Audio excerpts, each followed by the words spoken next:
Well, hello and welcome to the Discipline Matrix Ad Hoc meeting of October 16th.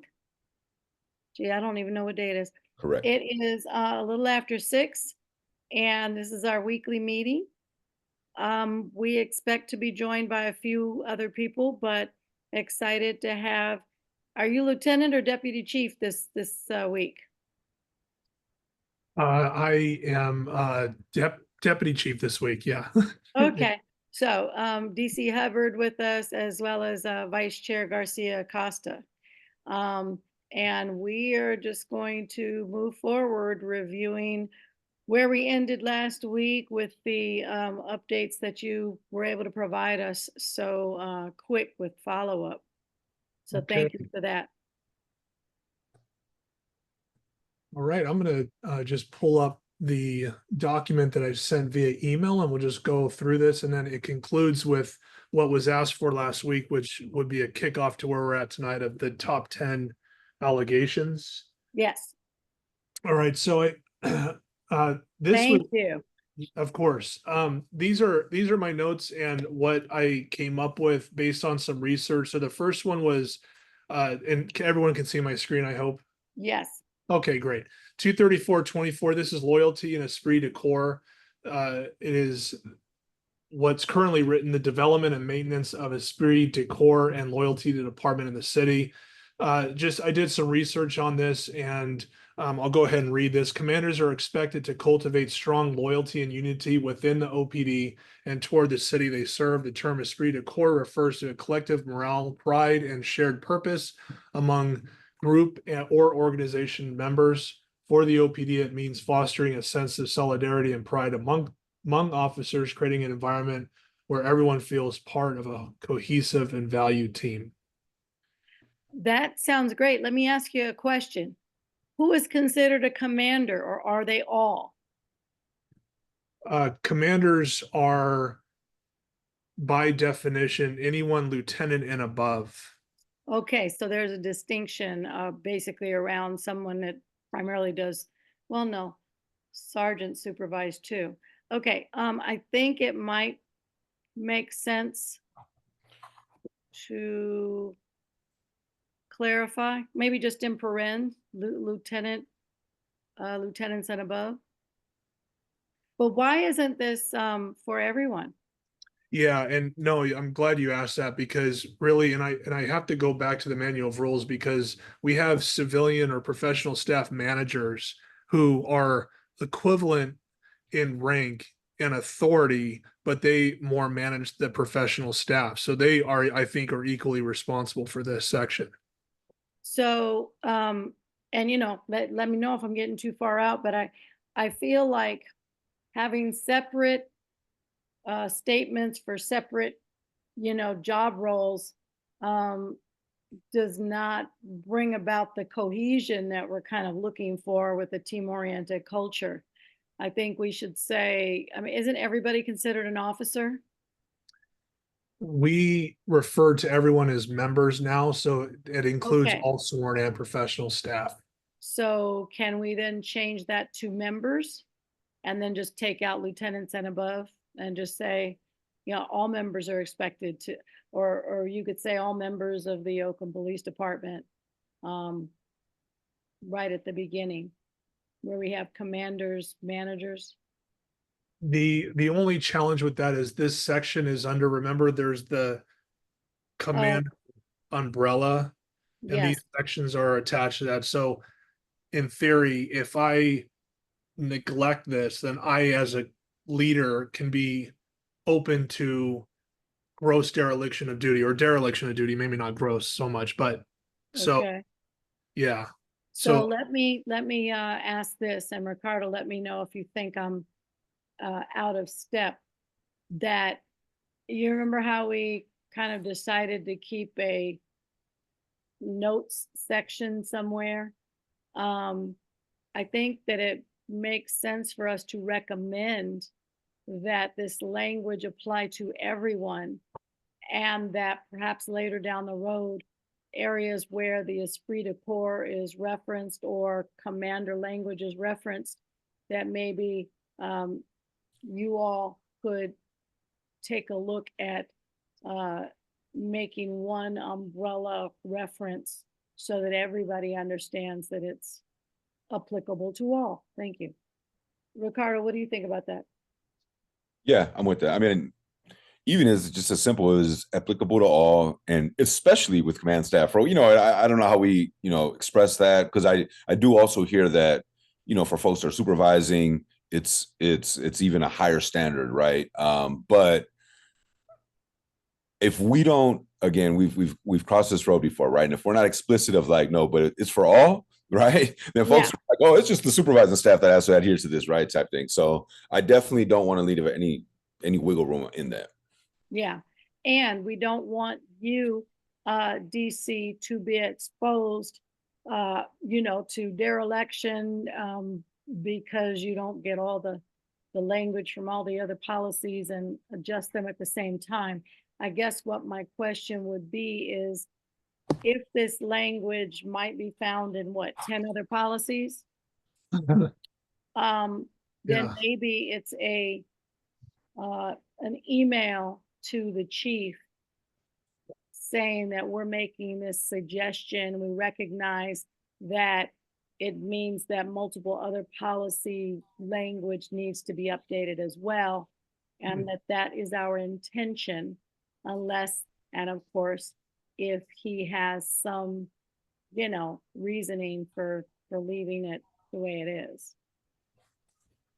Got it. What do you think about that, DC? Yeah, I like that. Yeah. Okay. I do need to get in a better habit of just making sure this cross references with maybe some other policies that I'm not aware of. Okay, so would there be somebody on your staff that would look to identify where these other policies can be cross-referenced, or does that have to be you? I have two members who are part of our policy and publications unit that can certainly help. I enjoy the research, but yes, I will tap into them just in case I miss something. Yeah, well, delegation is the spirit of true leadership. It is. I struggle with it. Well, but you will get better the more you delegate, and others will get better. They may make some mistakes, but at least they're trying to do something independent and in alignment with your goals and your guidance and your direction. So I will send and copy chair, vice chair, and you on my email to the chief. Right. Okay, great. All right. Yeah, I'm sorry. Go ahead.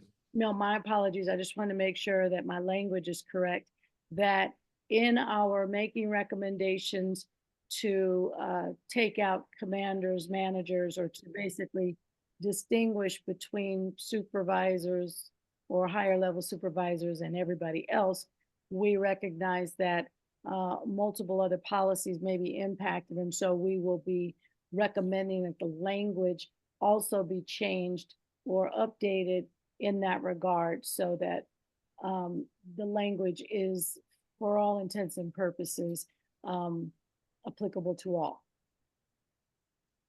Yeah, well said. Okay, all right, great. Just want to make sure I had it clear. Okay, and we were just joined, yay, by Kathy Leonard and Lieutenant Durham. Welcome. Hello. Hi there. Kathy, are you there too?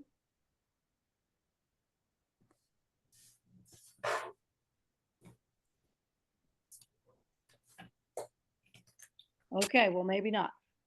Basically, we were looking at the explanation of the esprit de corps requirements, and we were making some distinctions to ensure that everyone is basically expected to cultivate all this and contribute to it. That we find that when you make different expectations of different quote unquote levels of leadership, you leave people out.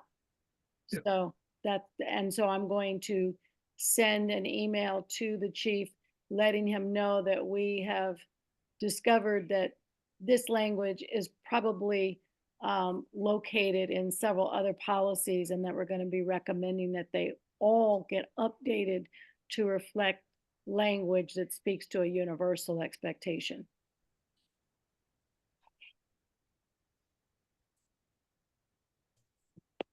Any questions?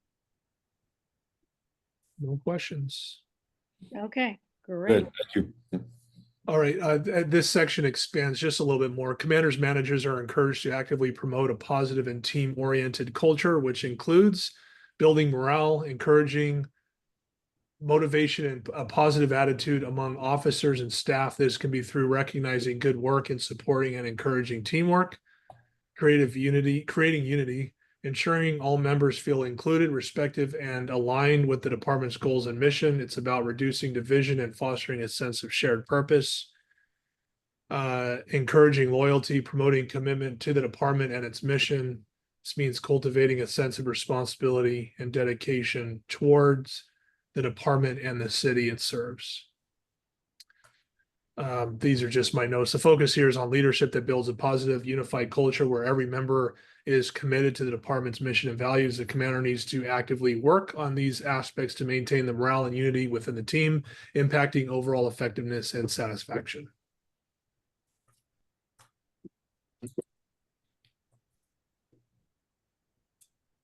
Okie dokie. Are there any suggestions for change or adjustment? I will ask if, so this is the reason why we looked at this from last week is this is what it said. It just had one sentence: the development and maintenance of the spirit of core and loyalty to the department and city. So we last week were like, what does that really mean? So this is, through research, I mean, this is what I came up with, but we do, it depends on how long we want to get. Do we want these manual rules sections that are ambiguous or not to have this level of detail to where anyone reading it knows exactly what the issues are, what's being asked? So that's really the question for the team here is, do we want it this detailed, or can we scale this down, which I can do for our next meeting? So when you made the observation that we've got a lot of detail, you're recommending that it's scaled down just to make it more simplistic. Is that it? I think if we have 80 manual of rules and we put it to this level, it's going to be a very, very long document, which Got it. and it's a reference document, not something that one may be reading cover to cover. But it also goes in line with what Chair Peterson's concerns are with this, where if we say too much, then if something is omitted, then you can say, well, how, if being that you didn't include that, then, I'm not, I shouldn't be held responsible for it. So ambiguity, I think, sometimes prevails in these situations also. No, I think shorter is better, but because of the terminology, particularly around responsibility and morale and all the things that we're speaking to as it relates to the culture, which we know is not this yet, then keeping it more concise probably makes sense. Kathy, I see your hand. Yes, good evening, everyone. We can't hear you. Can you hear me now? You sound like you're down a tunnel. Can you put your speaker on or something? You know what? Let me call in, because when I call in, and then I'll lower the speaker on this one. Just a second. Oh, okay. Okay. So DC, I think your explanation, shorten it. You take the question mark off. We definitely want it shortened. Yeah. Go ahead, Kathy. Okay, can you hear me? No, I mean, very, very lightly. Would you like to put your comment in the chat, since we really can't hear you very well?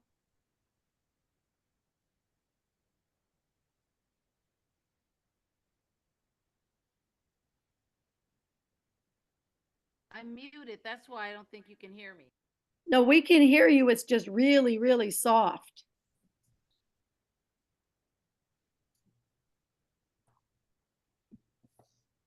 Go ahead and talk. I may just repeat.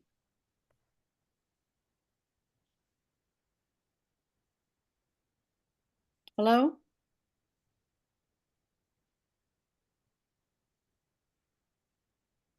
Kathy, are you still with us?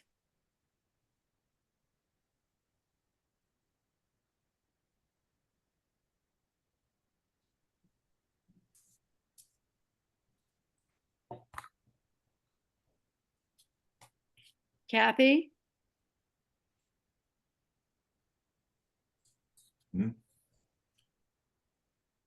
I'll just See, put my there she comment in is. the chat.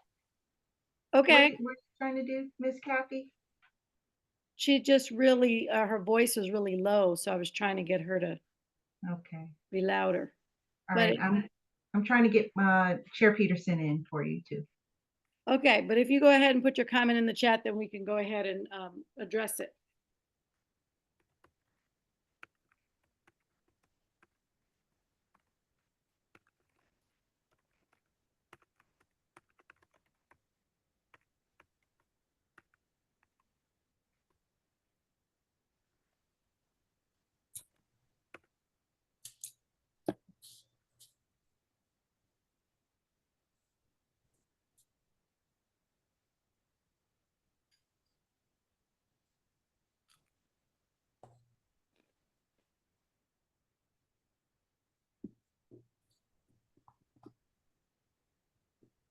Yeah, okay, I got what she's saying. Yeah, and she's right.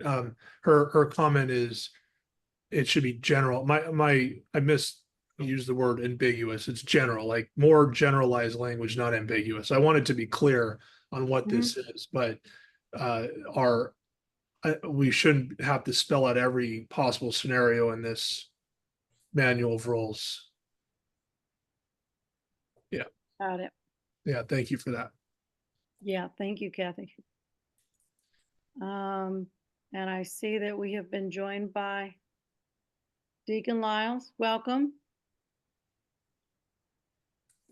So where we are for everybody's benefit is really trying to update this language so that it is not suggesting one sense of responsibility for commanders and managers and another for everybody else. What we recognize in trying to update that language is that that language is likely also involved in several other policies.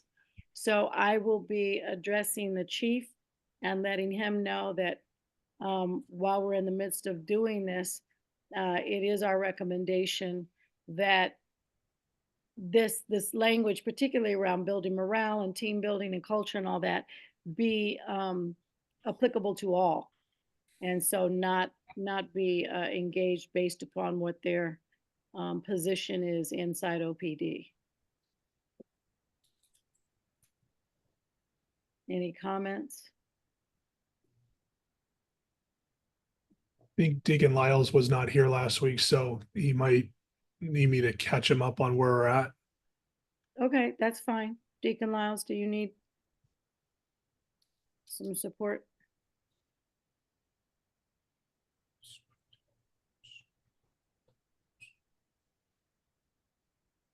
Now we can't hear you. We see. Oh, I'm sorry. There we go. Okay, there we go. Yes. Yeah, I especially understand lieutenants and above. In fact, it is their sole responsibility. It's not the responsibility of the line officer, it's the responsibility of the lieutenants and above to cultivate loyalty and unity and esprit de corps and all of that. It's yes, but should we be making distinctions between like rank and file and leadership, or shouldn't it be everybody's responsibility? No, it is everybody's responsibility, but Okay. it's primarily, but Okay. like the primary responsibility of an officer is to respond to calls for services. Yes. That's their job. Captains don't do that. They don't, that they can do it, but They don't do it. I don't know, Lieutenant Hubbard, when the last time you responded to a 211? Many years, and I'm glad it's so funny that you asked that because I was just talking about that today. It's been many years. Yeah, they don't do that. What they do is what he's doing. And the responsibility of loyalty and esprit de corps and the tenor of the organization rest upon lieutenants and captains and rank and file above. But it's for everybody. It's the officer's job also. He can't be a spoiled, obstinate officer. He's got to get with the program. Yep. And let me apologize for being late. Somehow some kids cut a hole in my fence, and I had a family. I live in a kind of a rural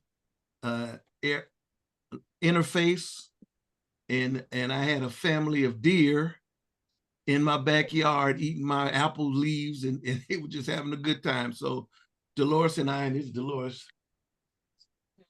okay, I got it, I'll do it.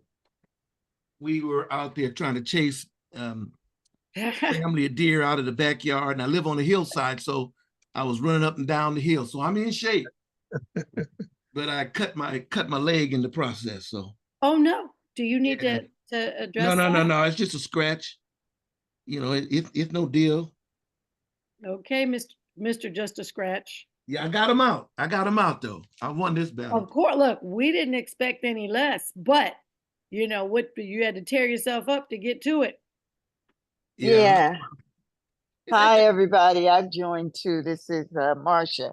Hey, Hey, Marcia. Marcia. And you know, I have those kids until 6 o'clock, and when one isn't picked up, a couple of us have to wait with the director until they are.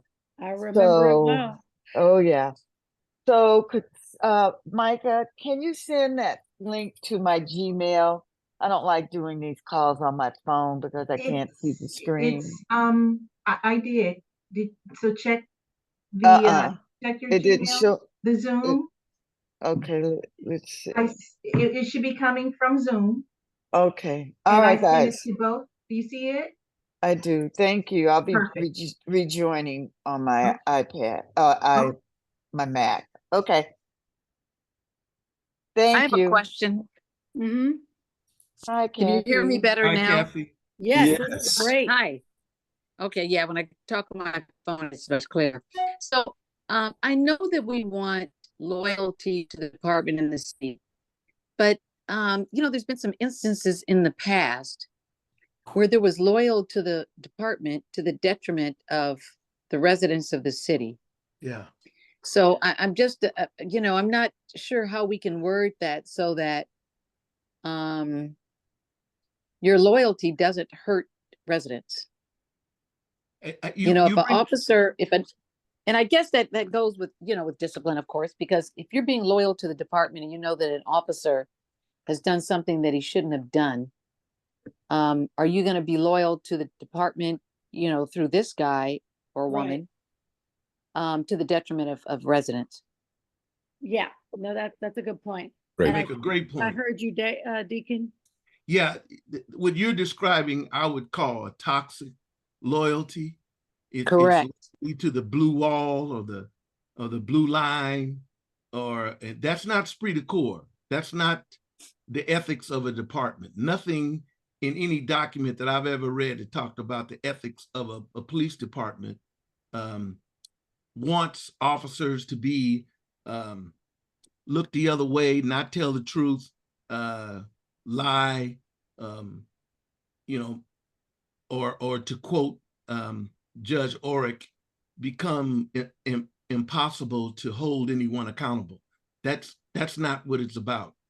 What it's about is that their loyalty means loyalty to their oath of office.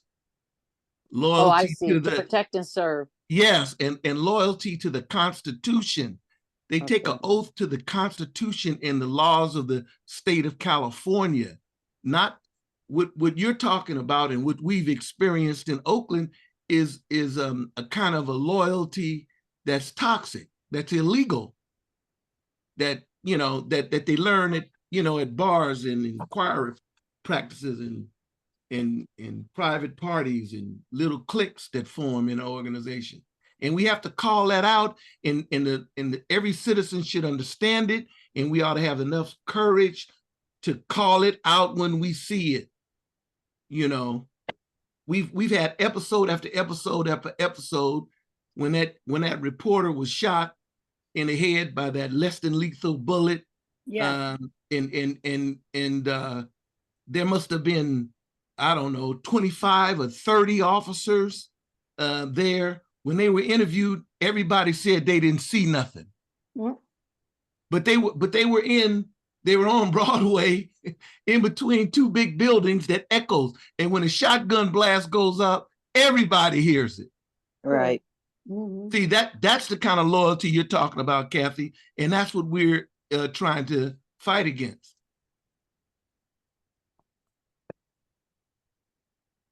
If you remember that case, immediately, I don't know, 25 or 30 people were disciplined. And then they went and appealed and they all got off. And that's the history of OPD. And they all got off because this is written in such a way that it's ambiguous enough to, again, and I always say this, drive a Mack truck through it in an arbitration. So I think Kathy's point, and hi, Kathy, is well taken. And maybe this, can you scroll down a little? I can't see. Whoops, no, up, I guess. I meant up. Okay. Strong loyalty and unity within the OPD toward this, not and toward the city, toward the city they serve. Take out the and if you put a comma, and then you add, and moreover, to their oath of office, or whatever it's called, ethics, whatever, they take an oath. What is the oath? What's the title of the oath? What's your title today, Hubbard? Lieutenant Hubbard. DC. Who are you? It's acting deputy. DC. Acting DC. It's the oath of office or oath of ethics. What is it that they take? I mean, it's the oath of office, we call it. Yeah. Yes. And moreover, to the oath of office. Does that capture that? I think that captures what I was my concern. Well put. Yep, that was great. Excellent, Kathy. Thank you. Sure.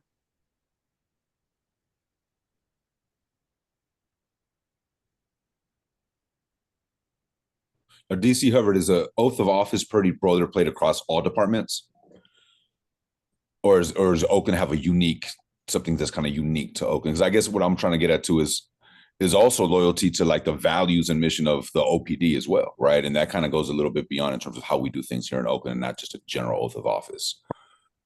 The one that oath of office differs between cities. I would say the code of ethics, however, the police officer code of ethics don't change, and that is it's provided in our preamble, but I couldn't make note of that here, where everyone in California has to take an oath to those code of ethics.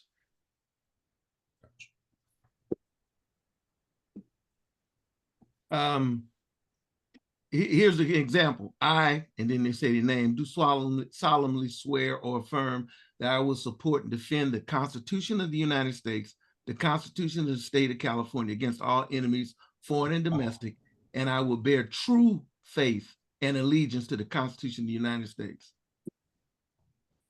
That's an example. Yeah, ours is slightly different than that, but yeah, it's the same idea. I was trying to find it's interesting. I wonder why the Oakland's oath of office is not public. What? I can send it to you. I mean, I can read it. I know it by heart because I've said it so many times at graduations, but yeah, it's actually established by the city of Oakland because the city clerk has to come in and do the official swearing in, and that's the form that we use. So it's established by the city, not necessarily a department. But is it not public? It should be. I don't see why not. I can do it. I see San Francisco's, you see Santa Cruz, San Diego, I'm looking for Oakland, and I put in Oakland, but hasn't Yeah, popped that, up. that needs to, DC, can you work on that? And then, in terms of updates to the website, I would think that we would also want to link that to our website. But the last thing in the world we want is for people to think that this oath is secret or something. Or just don't talk about it. Just let it go. It's not a big deal. That's how you get to drive a Mack truck through it. Oh, yeah, yeah, no, we got to talk about it.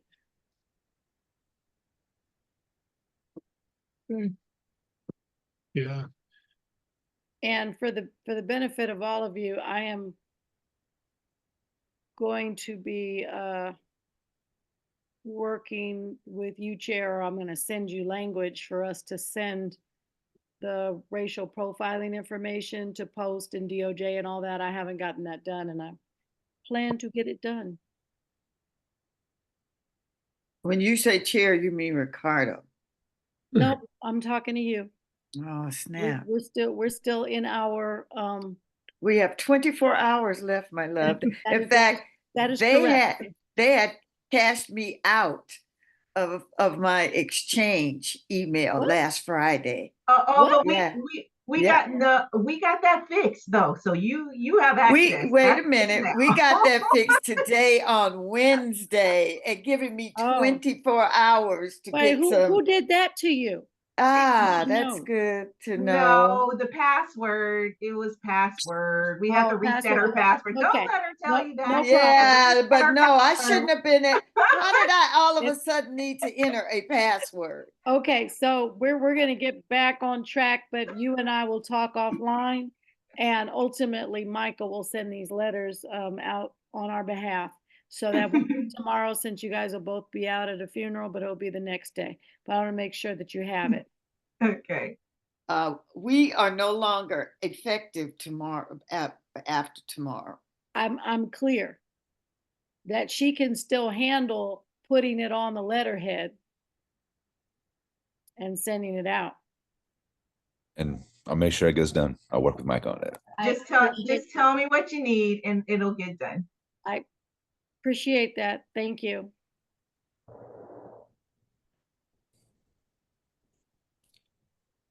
Okay, so DC Hubbard is going to shorten this so that we can be both efficient and effective.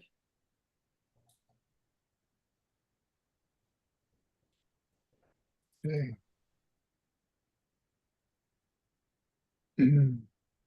All right, moving on to the next one. Please. All right, 234.36, discipline and morale. The maintenance of discipline and morale within the command and the investigation of assigned misconduct complaints. That was really, we didn't really know what that meant last week.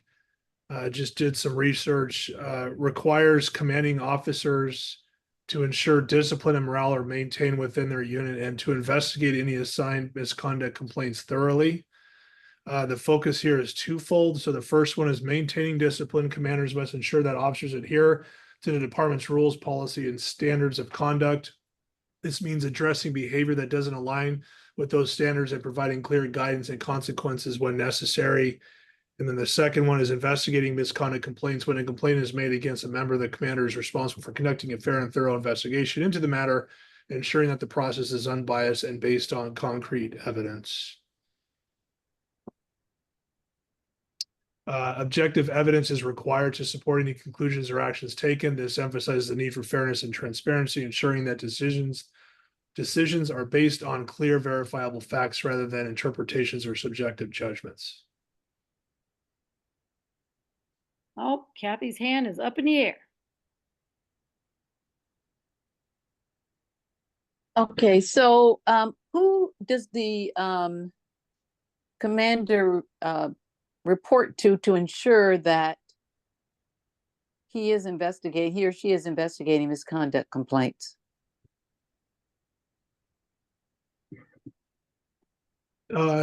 Yeah, The investigation is somewhat confusing here because they personally would not necessarily be investigating. It would be, is an investigation warranted? And if so, then it would be handed over to internal affairs.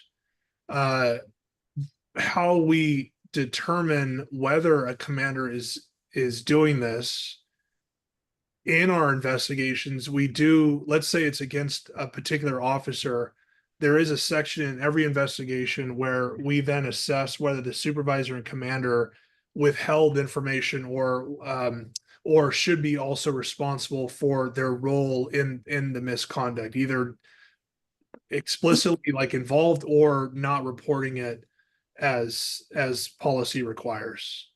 And so who would make that determination? The investigator, the independent investigator for the actual internal affairs case. And Okay. then the chief of police, yeah. So who in the terms of the chain of command is above the commanders? It depends on who the commander is. I'll give you the general rank. It goes lieutenant, captain, then deputy chief, assistant chief, and then the chief, Chief Mitchell. It depends if we want to use an example, let's just use the patrol lieutenant. It would be the patrol lieutenant to the patrol captain to the deputy chief of that bureau of field operations to then the assistant chief to then Chief Mitchell. Okay, so does that chain of command learn about any investigation that's going on? And when would they learn that? They are. And so what happens is, let's say Officer A gets a complaint, it gets processed by internal affairs, and Captain Dorham may have to chime in on this. Once it's processed, there is notification to the member and the chain of command of the complaint allegation. And so everyone in the chain would then know that it's been opened. Okay. And is that a new procedure, or that's always been the procedure? I can't say always, but I would say since the inception of the negotiated settlement agreement, that's been our practice. Okay. All righty. Thank you. Mm-hmm. Sure. Other comments or questions? I mean, I need to fix this as I read it out loud, which always seems to be the case. I find problems with it. Like the commanding officers, just make sure, because managers again are equally responsible for this. Maybe this whole section needs to be reworked, just because, this is a very old manual of rules where commanders wouldn't be investigating misconduct. However, their response to misconduct is probably more important here, as opposed to the investigation. Okay. So I'll have to make a note of myself further into that. Yeah, let's clarify that language then and bring everything kind of up to date. Thank you.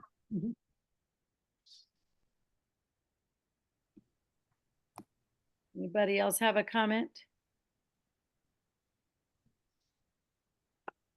I'm good. Okay, I'm not go off camera because I got to plug in my laptop. All of a sudden I'm at 48%. So give me a moment. Go ahead, DC. 1 second to catch up on my notes here. Managers. All right. I can figure that out.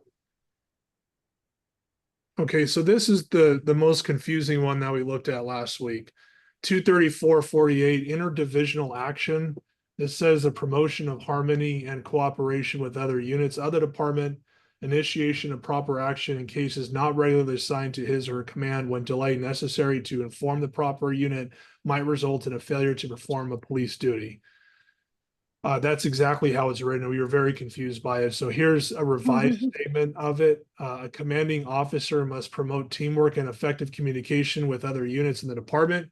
When an urgent situation arises that is not directly their responsibility, they should take immediate action if waiting for the appropriate unit would cause a delay in fulfilling a police duty. Oh my God, that's so much clearer. Yeah, thank you. Took me a while to figure that one out. That was a Rubik's Cube. Well, thank you for getting it cleared up.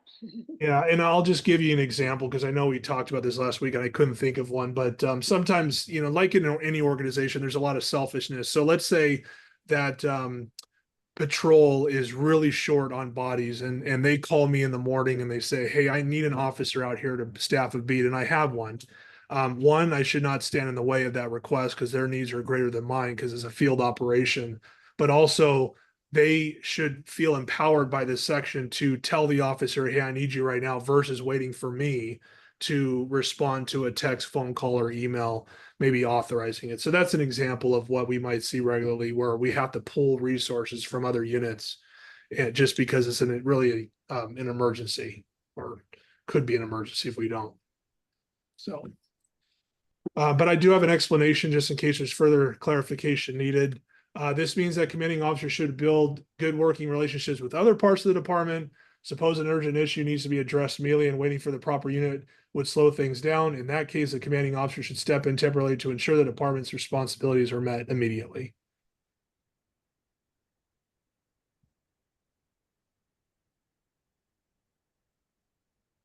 Makes sense. All right. Good. Okay.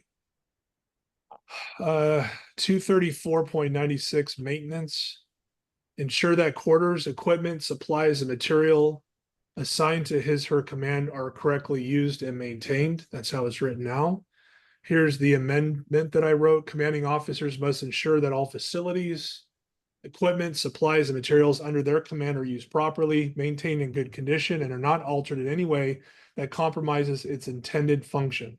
This includes preventing unauthorized changes to items like work cell phones or safety equipment, ensuring they remain fit for use.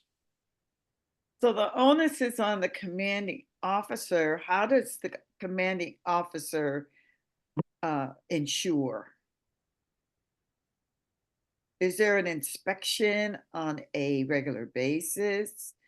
Is the officer to whom the equipment or supplies or materials are given required to immediately report malfunctions? What happens here? Sure. That's a great question. I would say that there are certain things, let's say two things, by policy that requires audits. Vehicles, which needs to happen, excuse me, monthly, and also firearms, which happens annually. However, there are many other assets that are assigned to us that are not regularly inspected. Maybe when we roll this out and we bring attention to this, it would encourage commanders to do more inspections. As in, I gave this example where, especially in field duties, we call them inspections, where before lineup or during lineup, officers will line up outside and the watch commander will go by each officer and inspect their uniform. And that's a good time to inspect cell phones and all these other things. So, well, I think we should bring that back.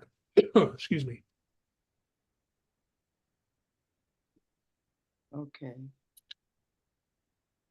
Those are the nuts and bolts things that allow you to catch things early, before they become a crisis. Just something that's odd. It helps people to do the right thing and be on the right side of discipline if you're doing regular inspections. And it's thought of as being something that's a part of esprit de corps.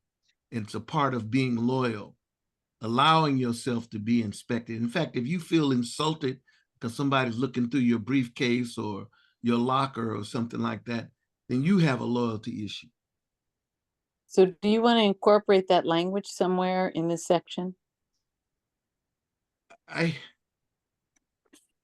Yeah, we're going to change, inspecting the officer. Oh, I see. Okay, I see someone is typing regular inspections. Great. Yeah. If the lieutenant or captain is doing the inspection, and officers feel put upon, they are the problem officer. And that's how sergeants and lieutenants and captains find out who is the psychological problem person. They're offended by that. This is not your locker. you're using the locker. The locker belongs to the city of Oakland. So only certain things you can have in there. This is not your briefcase. The briefcase belongs to the city of Oakland. You cannot have contraband in there. You cannot have pornographic stuff in there. You cannot have pedophilia pictures in there, you know. So that's what I'm aiming at. So regular inspection is should be normal and natural and should happen regularly. And if it hasn't been doing it, there's the cause of our problem in the organization. See, that it ain't cool to inspect because officers stick their tongue out. I mean, they lip out. They're offended by that. But you get what you inspect.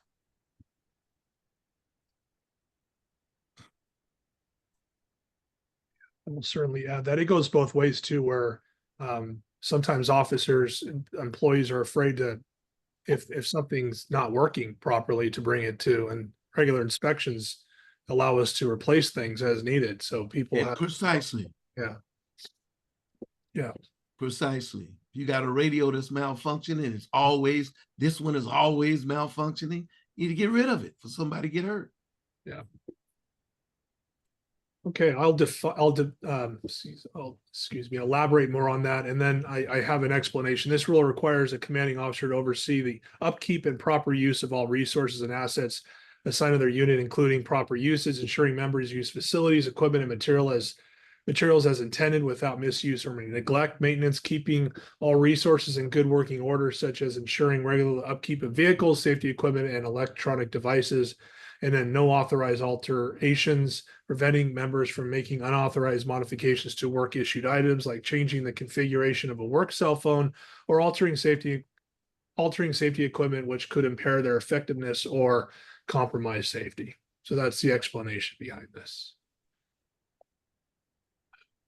Does the Oakland Police Department provide cell phones for their officers, or do the officers use their private phones? We do supply it, and it's a requirement that for all work-related correspondences, they use their work cell phone. Yeah, and we actually do cell phone. Work cell phone. Exactly. And we do have a policy on inspections for that device. Yeah. Okay. Any other questions on that section?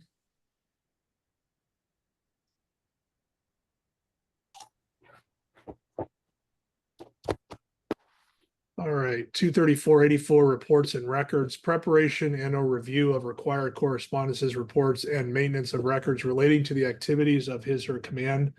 Assurance that information is communicated up and down the chain of command as required.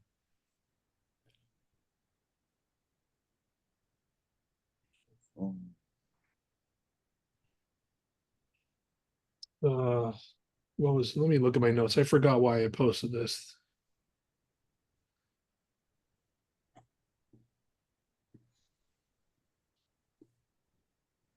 This is 234. Oh, it was this. I'm sorry. We got rid of as required, if you remember that conversation.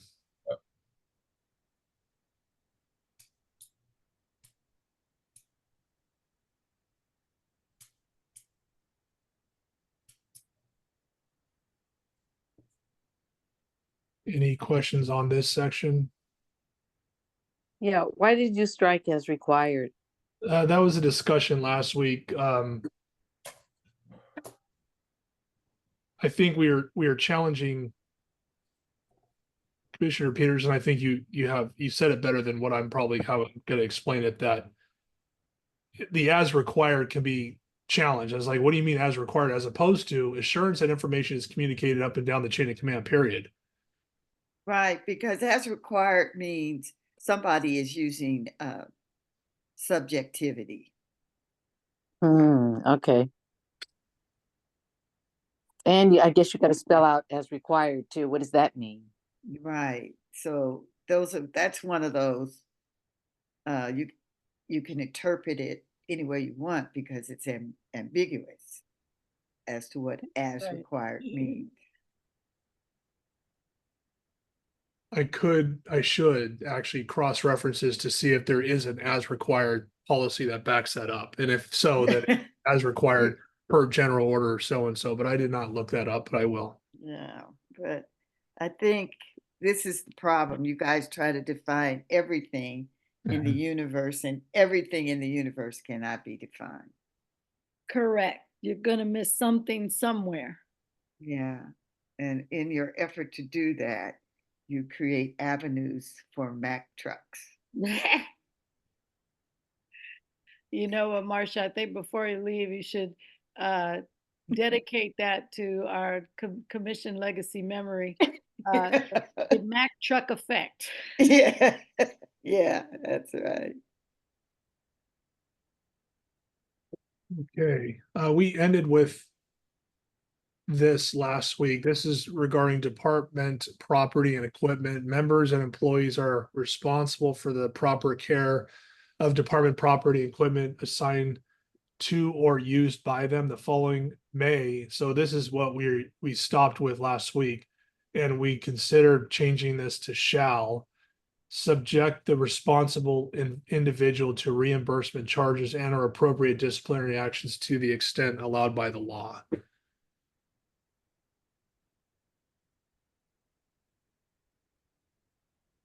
Any other comments on that?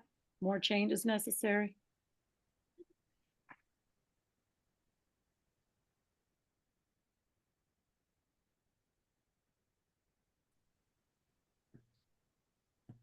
Yeah, that's we'll have to further discuss that, obviously. I mean, because something as simple as my negligence with a cell phone and me replacing it is one thing, but are we going to say that for a vehicle? You know, like let's say, yeah, then there's a scale to that could be problematic. Would the hit and run fall into this? You know, you hit a car and the bumper is scratched, at least the police car bumper is scratched, and or it is dented. Is and that's a reportable offense, isn't it? It is. And so does that fall under property and equipment, It is. this provision? Yeah. Okay. Yeah. I mean, it falls under something else because we talked about care of property, which is a different section. Again, this section is more about the commander responsibility, but care of property, yeah, it's in the same ballpark of discussion. So would you list this and then you list that other one and then you list another one? You could be in violation of 3 or 4 of these since they are so fine tuned. One affects the other.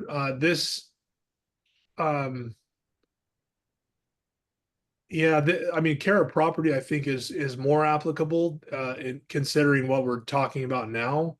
Not so sure of why this exists, except for maybe just specifics of the reimbursement charges. Here, I have to double check that. I guess I can do that now since I have. Oh, it is that. Yeah, so I didn't put the rest of it here just to save us time, but if you could see that the following may subject the responsible individual to reimbursement charges and or appropriate discipline action to the extent allowed by the law. Major vehicle collision based on the degree of damage and or negligence, minor vehicle collision based on degree of damage and or negligence. That's the bumper. Yeah. Improper use of property equipment, improper care of property equipment, failure to carry required property equipment, misappropriation, misuse of property equipment, damage or lost property equipment, and improperly securing weapons. That's a potpourri. Okay. And that So has do to these do- assume, do we assume negligence or intentional conduct in these instances?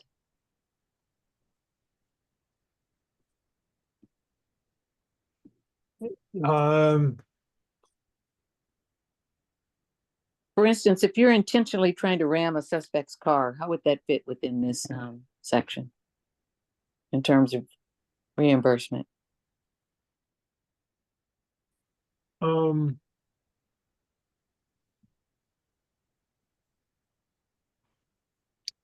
I'm looking at this definition again because it doesn't really, I mean, ramming is a strong word, but let's say it is ramming indeed.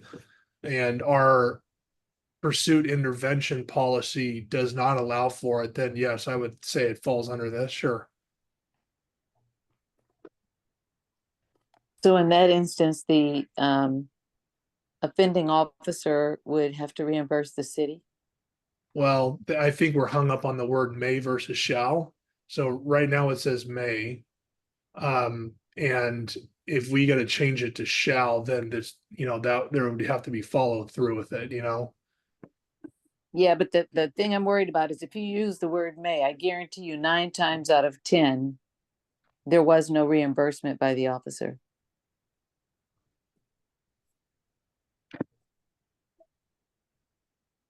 Right. Well, the city steps in, right? And pays any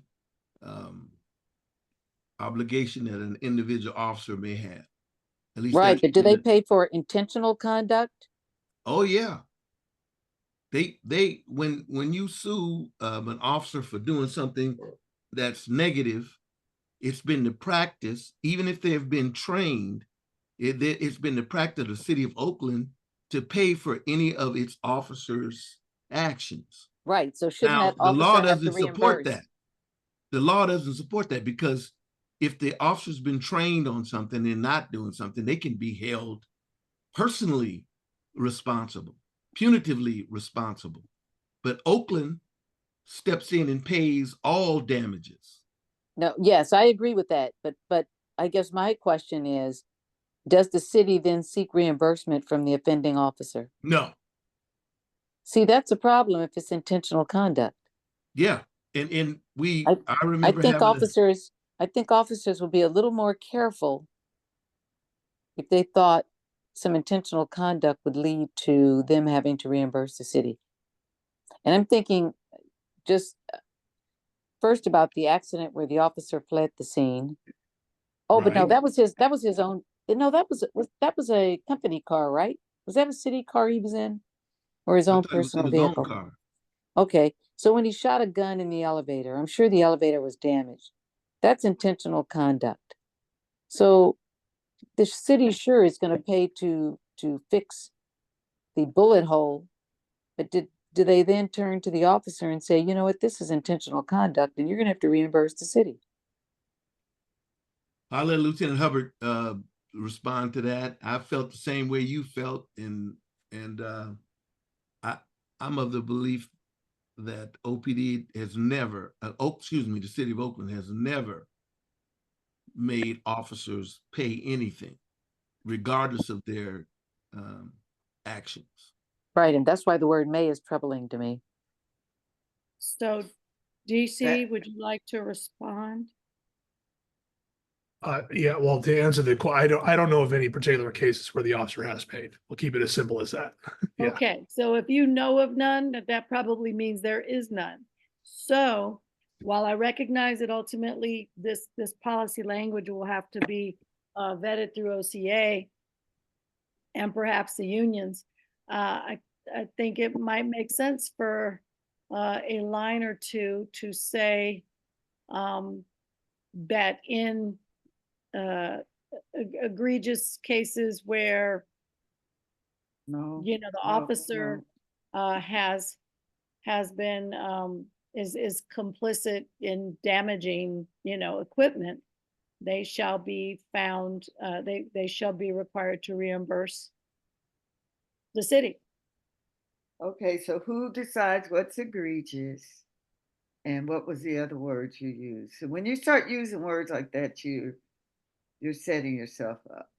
I think instead of egregious, if you say intentional conduct, there's a difference between negligence, which I agree that the city should reimburse.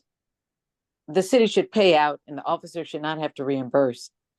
Because negligence is basically a mistake. But if it's intentional, negligence could be culpable as well. It could have been accidental. If you had a duty, if you had a duty and you're negligent, then you're culpable. Mhm. I think we should Well, just that's true use the too. word. That's true. I think my concern is intentional conduct. Okay, I that's mean, a whole different lane. yeah, but- because even when you use the example of the officer shooting the gun in the elevator, you know, I mean, I don't know that we are certain that he did it purposely. I mean, we think he did, but you know, was it ever determined inside the investigation that he did it purposely? Well, Think- nobody was in the elevator but him. And Yeah, but I mean- he pulled his service revolver. Why you would do that in the elevator is beyond me. And then And to then- actually fire it, that It's all sounds like take- intentional. That's not negligence. That's No. intentional conduct. And then taking the shells and throwing them over the bridge. It's illegal Right. and it's criminal. And Yeah. that's the main thing, it's criminal. But let's talk about another case that's even more graphic than the elevator in the shooting. The officer across the street from Sears on Broadway, I guess that's Broadway at Telegraph? What street is it? Telegraph.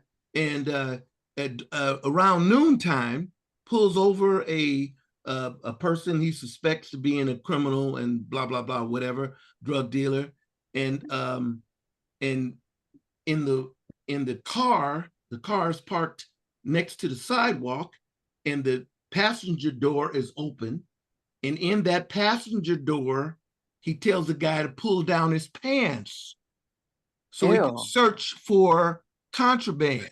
What? Okay, see that? That's an That's absolute outrageous. case. That's an absolute case that happened in Oakland at noontime or around that time, and they searched him, didn't find any contraband. The person was arrested, and when he came up in front of the judge was so shocked, that he in the case, the officer was held liable for punitive damages. The city of Oakland stepped in and paid those. Yeah, see, that's the problem. That's the same thing with the ethics violations that were just recommended, where they wanted the former mayor and some other people to pay out of their pocket and not let organizations pay on their behalf. We really do need to try and step forward and shape that differently. And Well, first of all, the city should not be paying out any punitive damages whatsoever. They have absolutely no obligation. They sure did. And I'm personally insulted by that. I'm personally insulted. They sure did. And I hit the roof. I said, why are we doing that? He's Right. been trained that that's illegal. That's an illegal search and seizure. He ought to be arrested. Why are we paying off his bill? Well, we want to keep the relationship. oh no, We want to keep the relationship going between the politics of the city, OPOA, No, and the line that made no officers. sense. But see, the problem is officers become untouchable. And then they say, if I got away with that, I can get away with this, and I can get away Exactly. with that. no, you're And right. the harm Well, starts No. escalating. And at some point, we have to say no. And Read it Project establishes 2025. establishes a past practice also, where the next one who gets a similar judgment can rely on, if you did it, why won't you, for that one, why aren't you doing it for me? Precisely. Exactly. And that's exactly what happened. But that's where we're going. We're not, not just in Oakland, that's where we're going nationally. Yeah. Let's think about some language that we could possibly come up with, maybe not today, but at some point, how we can address this concern. The city of Oakland should not pay any punitive damages for any officers. Okay, write that down, cover. I don't know if we could put that in there, but We could put it in I don't there. think- Granted, it might be taken out, but I think See, I want to hear what that- Marcia has to say. I think that what we are trying to deal with is whether or not this is a mandatory responsibility. So I would just say, put the word shall. Members and employees are responsible for the property damage to property will be the responsibility, and the once once the officer is found responsible, the officer is responsible for paying whatever charges. In other words, that's where you can capture this whole thing about whether the city should indemnify or whether the officer. So, yeah, it's found Well, culpable. I don't know the politics of it, but I just think ethically, that The the city officer should not shall. indemnify any The punitive officer damages that's shall. been judged in a court of law. That means the officer had due process. He Shall lost be the civil case. responsible to reimburse the city of Oakland.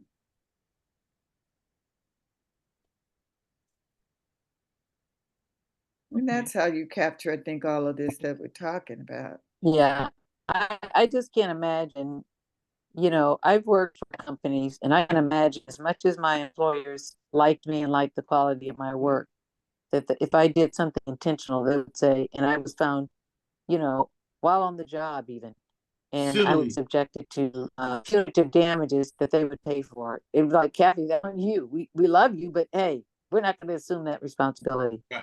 even though we have insurance. So I don't know why that courtesy should be extended to police officers. It's one of those unwritten rights. Ask some people around the city government. Well, you know, If they've there ever was heard a- of the city not paying for any damages that any punitive damages that the officer is required to pay. Yeah, they're in Baltimore, Maryland. They never got it passed, but it was called a bad boy policy, and the whole construct was to hold officers responsible, you know, to pay for their damages or their bad boy actions, right? And I believe that unfortunately the pendulum is swinging back, just like we see with DEI and everything else, that maybe we won't be successful in trying to ensure that officers, not just in Oakland, but everywhere, are held responsible for their actions. Even though it's got to go through OPOA and city attorney's office and this and the other, I'm really hoping that the commission will continue to push for this, because as Kathy has said, and as I know we've all thought from time to time, officers will be a bit more cautious if they know it's going to hit their wallet. People Well, that's, yeah, the whole accountability process. Yep. If they know they could lose their job or have to pay in Yep. instances like this, then they will be more careful. But only when it affects their pension or pocketbook. Yeah. The two which is all Ps. about pocketbook. Yeah. Right. And if we are serious about change, and if police officers are saying that they're serious about change, then there should be no disagreement here. Right. Yeah, I That's think what's going to be interesting. I think we should write it how we want it to be, even if we There lose. you go. That's correct. There you go. That's what we did with that NSA, and we won. That NSA Yeah, but you're said, talking about changing an entire culture and a process that, you know, this is precisely why when we knew that the labor union agreement, you know, would need to be redone, and city council delayed it for, I don't know, 4 or 5 they rolled years. it It should be over. coming up soon. That we wanted to, you know, pursue that. And I'm hoping the commission will continue to pursue that. Yeah, so I agree. Let's write it like we want it and don't second guess ourselves. Somebody else is paid to push back. We shouldn't push. We shouldn't second guess ourselves. This is our moment. Correct. Sorry, I'm just including the rest of the language here so we can actually fix it how we want.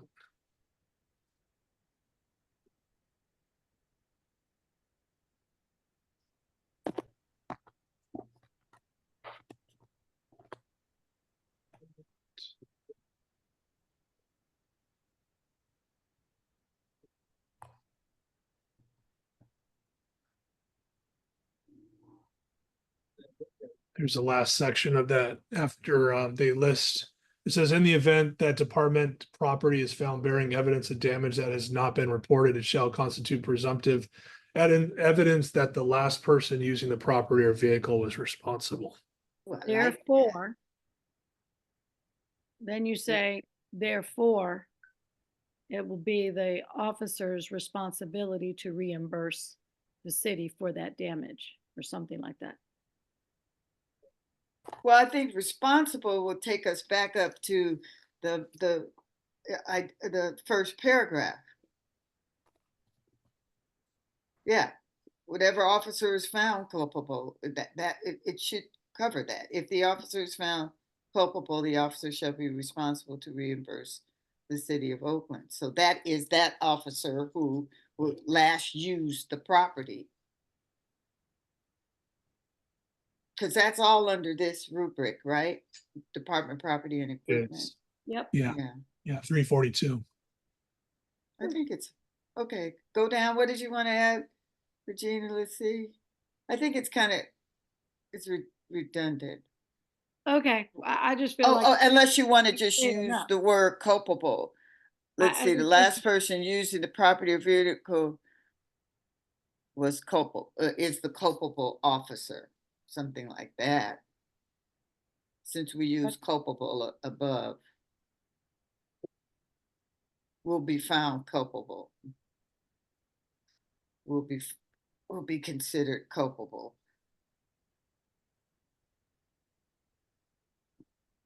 Yeah, and that fits with what we've said above.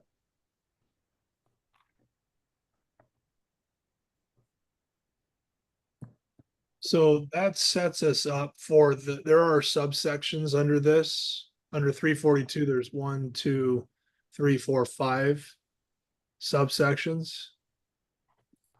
So we just need to ensure that this flows with the other subsections. I don't know if we want to do that now because this is a little bit out of what we talked about last week. If we want to move on to the rest of the notes, but would that be considered cross-referencing? So we'd have to cross-reference wherever else this indemnity issue may arise, or property or equipment usage arises. What do you mean by what you just said, DC Hubbard? Let me put up on the screen here and I'll show you what I mean. It's easier if I show it. So here's the, if you can see that, here's the section we just amended as it's written right now. And then underneath 342, there are subsections. So under 342.19, it's specific to damaged inoperative property or equipment. Members and employees shall immediately report to their immediate supervisor, commanding officer, any loss of or damage to departmental property or equipment assigned to or used by them. The immediate superior shall be notified of any defects or hazardous conditions existing in any departmental equipment or property. In the event that department property is found bearing evidence of damage that has not been reported, it shall constitute presumptive evidence that the last person using the property or vehicle was responsible. So same thing, but it just, you see there's a. See, this one puts the onus on the member or the officer to report. The one above seems to put the onus on the commander or commanding officer. Can you scroll down, up, or whatever? I want to see that. Yes. Oh, this is all about reimbursement. The next one is about who's responsible for reporting. That's the member. And then what's the next one?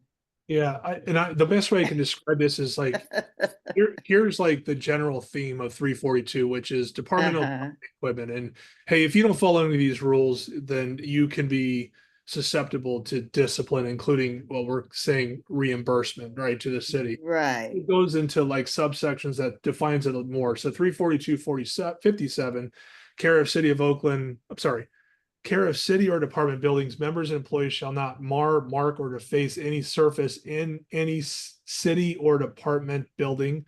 No material shall be affixed in any way to any wall in a city or department building without specific authorization from a commanding officer. Golly. You say, okay, to face any surface. Yep. What's a surface? Is that a wall? See, they do stuff like, well, to me, a surface means a wall. Yeah, I marked the floor. Didn't say I couldn't mar the floor. It only said I can't mar the surface, which I think is a wall. This is why it's just you guys have put yourself in a situation where should not mar, mark, or deface any surface in any city or building. Okay, what do you? Better reference to surface. What is? I don't know, Regina. This is just a quagmire, in my legal opinion. Let's see.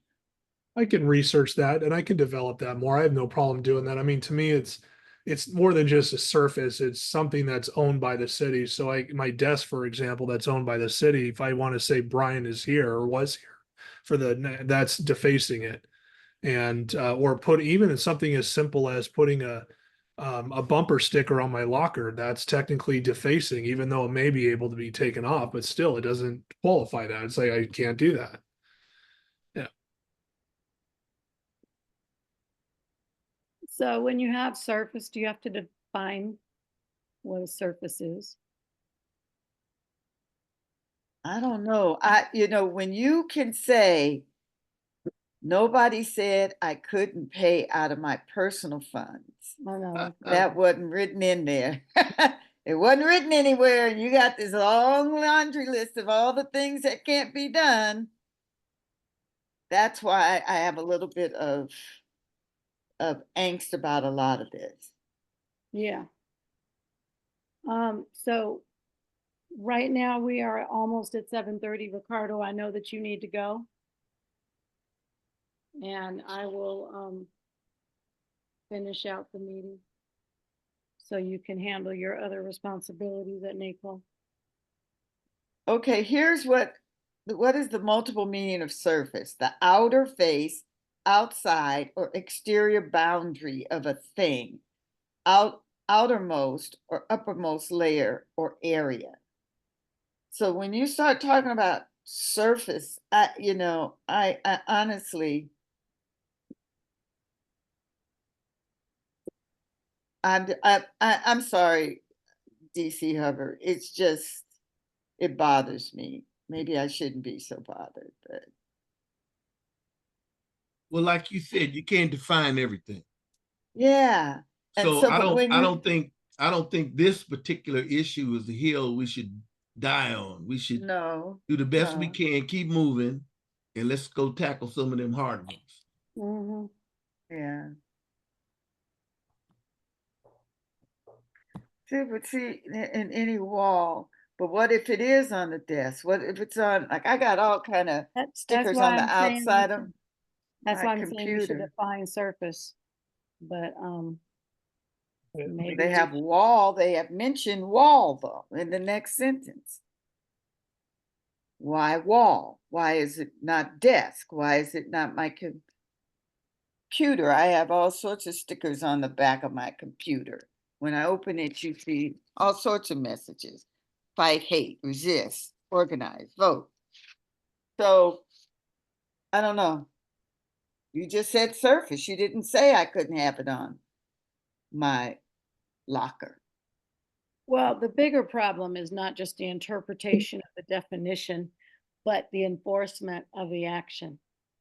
And it doesn't sound like there is any enforcement So perhaps that also should seek to delineate that the chief will have to carry out the discipline or the punitive distinction or decision.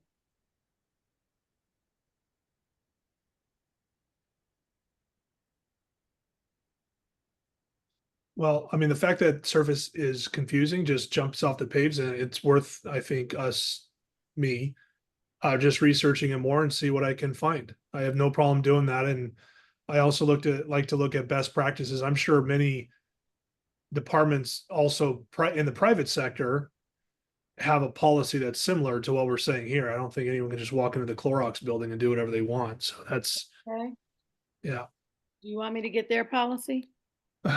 I love to read their policies. Yeah, but I'll get I it. can easily research that. So I'll look into that and something that we can talk about next week. Thank you. Notices, members and employees shall not mark, alter, or deface any posted notice of the department. Notices of announcements shall not be posted on bulletin boards without permission of a commanding officer. No notices of derogatory or discriminatory nature as defined in City Administrative Instruction 71. Struggle talking today. Okay, well, I think something's missing, comma, shall be posted.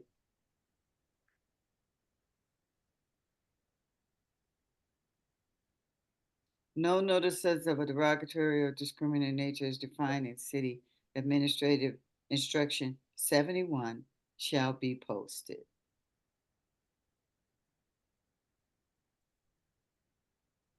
Otherwise, that's a fragment. Okay, what next? Just add that really quick.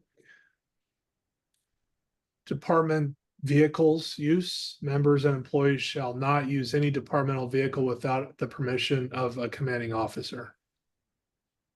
What does that mean? Aren't you issued a car every day if you're on patrol? Yeah, And it's You can't take it home with you. You can't. yeah, I think that shall used for personal use.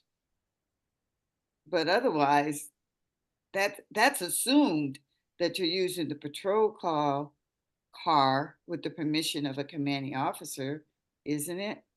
No, okay. Let's say, for example, you got a car that's going down International Boulevard at 100 miles an hour, and you got several police officers that are chasing after it at 100 miles an hour. The commanding officer can say, you know, knock off the chase, stop it. So they can't say, I'm ignoring you. This man is speeding through red lights. It's my job. I'm going at. No, stop it. You're using the way you use your car as a threat to other innocent citizens. Or like when that officer took I think he had permission to take the car overnight, and it was in a parking structure, and that was when he was with his girlfriend or whatever, and claimed they didn't know that they hit the Mercedes, and it was like, I don't know, $20,000-$30,000 worth of damage. I don't know how you don't know, but they got out of the car and looked at the damage.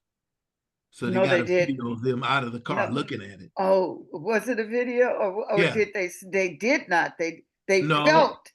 felt something, and then they kept going. No, the owner of the car, that's how he knew that who hit his car. They looked at the video. Right. Otherwise, They they wouldn't have stopped. known.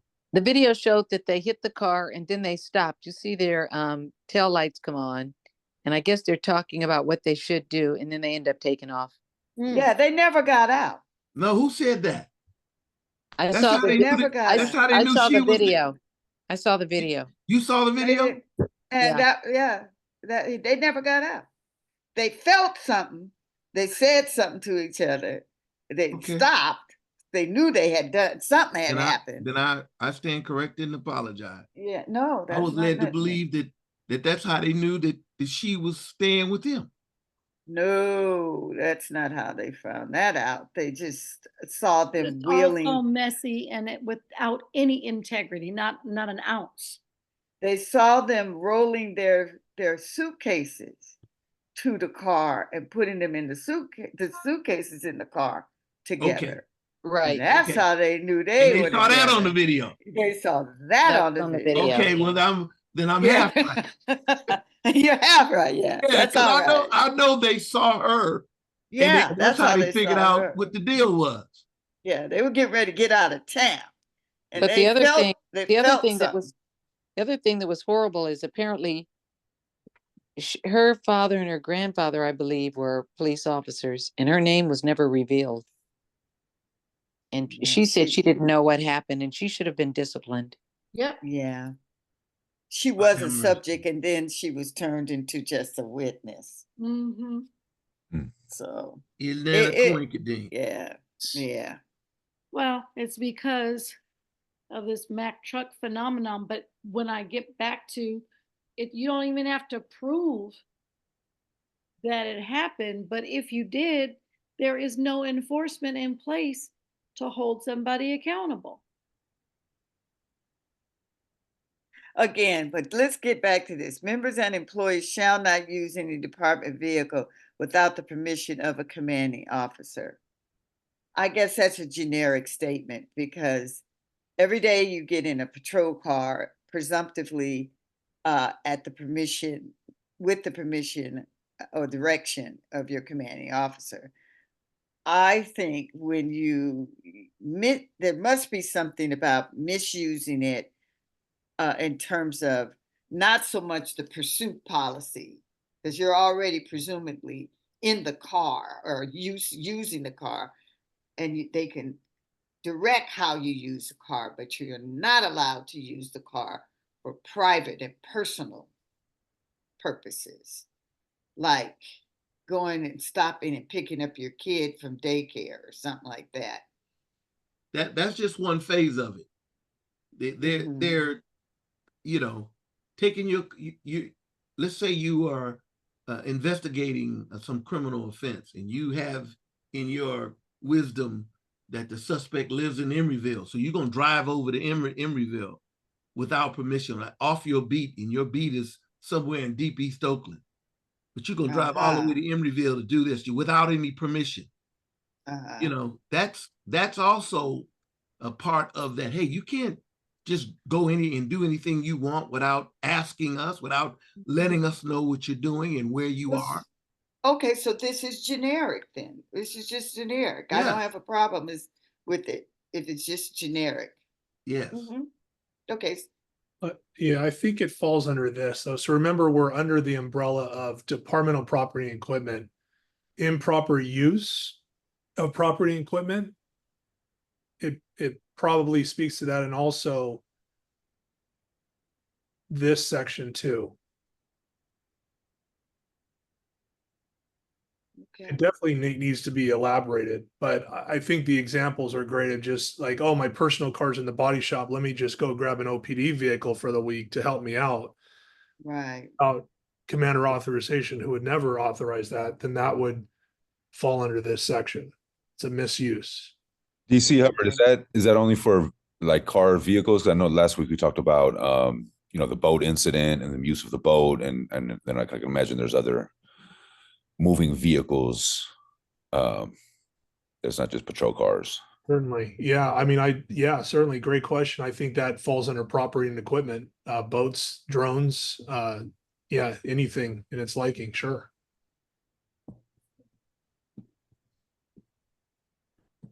But regardless, I think I just need to expand on or define what this really means. And we do have a parallel policy. There's a take-home vehicle policy, like the chief has a take-home vehicle. That makes sense. So I think I'm just going to spend some time this week developing this more. Right. And then the first responders, I guess, that within certain radius can take home cars. I believe that's always somewhere in your rules. But we shouldn't see your car down in Carmel. We shouldn't see your For car instance. parked for 5 hours. while you were attending somebody's party off grid. And then there's that. Okay, so what's next? The last one in this section is 34296, departmental insignia.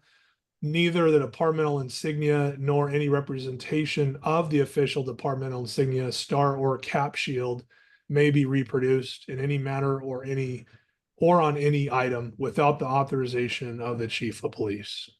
Okay, goes to the highest level. Okay. This section is probably worth us advertising again. I mean, we have officers who do things with good intentions.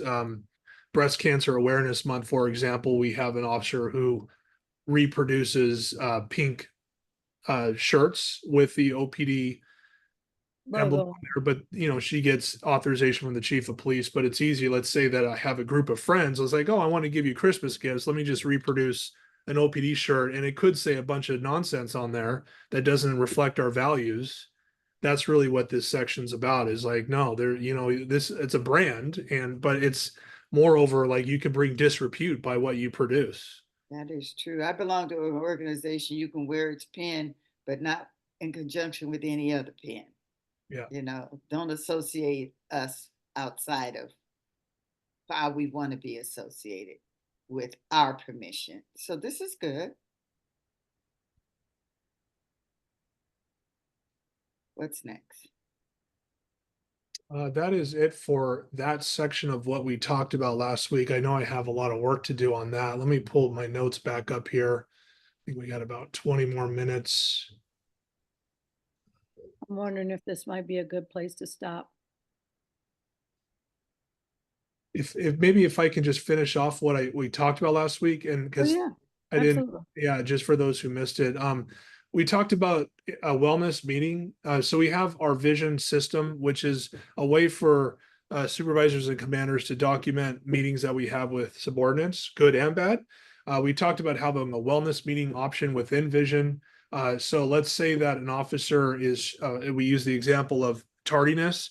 Instead of addressing that with a disciplinary tone, it could be very well just a wellness meeting of like, hey, is everything going okay at home or even professionally, to where you showed up late today, and I can document it as a wellness meeting as opposed to something bad, which is really the only option within the SNF. So I still have to look into that, just because adjusting our vision system requires coding and people outside the walls of OPD who do that for us.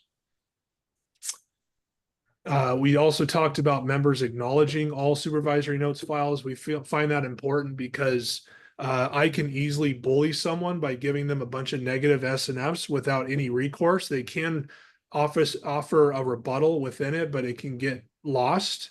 So having them acknowledge all SNFs, I think, puts commanders and supervisors on notice that, hey, everything you write is going to be documented and read. Right. Also, good and bad attached to this. Before a supervisory note entry is made, it needs to be discussed. So it's easy also for leaders to hide behind these things. So it's like, oh, I'm just going to give you a negative SNF, but there's no face-to-face contact, no mentoring, no training that goes with it. So Yeah, that's we need to unacceptable. update the policy to where it's mandatory. I see a hand up. Yeah, Kathy's hand is up. Thank you. Thank you. So how many wellness meetings would occur before a pattern develops of behavior and corrective action would need to be taken? Yeah, no, great question. It's, without getting too deep into the definition that is still being worked out, it depends on the circumstance, but let's just assume, all things being equal, a member is tardy 3 times within the past, quarter. It would transition probably to a wellness issue, from a wellness issue to more of a disciplinary issue or a corrective action. Yeah. Yeah, we couldn't continue just calling it wellness when there's misconduct going on. So I understand the thin line there, but that definitely needs to be trained on and explained to people. Yeah. Okay. we talked about commanders reviewing all SNFs, and the reason why that's important is because, again, I can send a bunch of negative supervisory notes files to someone, and if there's no oversight to what I'm doing, then there's no accountability, and I can just basically write and do whatever I want. If there is, or if I knew, like, okay, now the chief is going to review this before I send it to this officer, then I think I would be more careful with my words and more caring and emphasize the mentorship and training that I will also provide. It's not only for negative ones, it's also for positive supervisory notes files. An officer who's doing a great job, I think that my commanding officer, the chief, should be able to see that and also acknowledge their great work.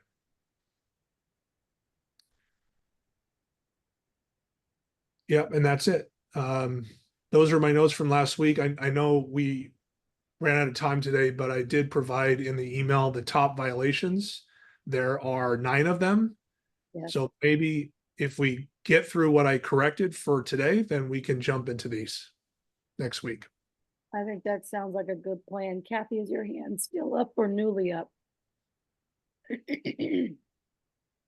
Okay.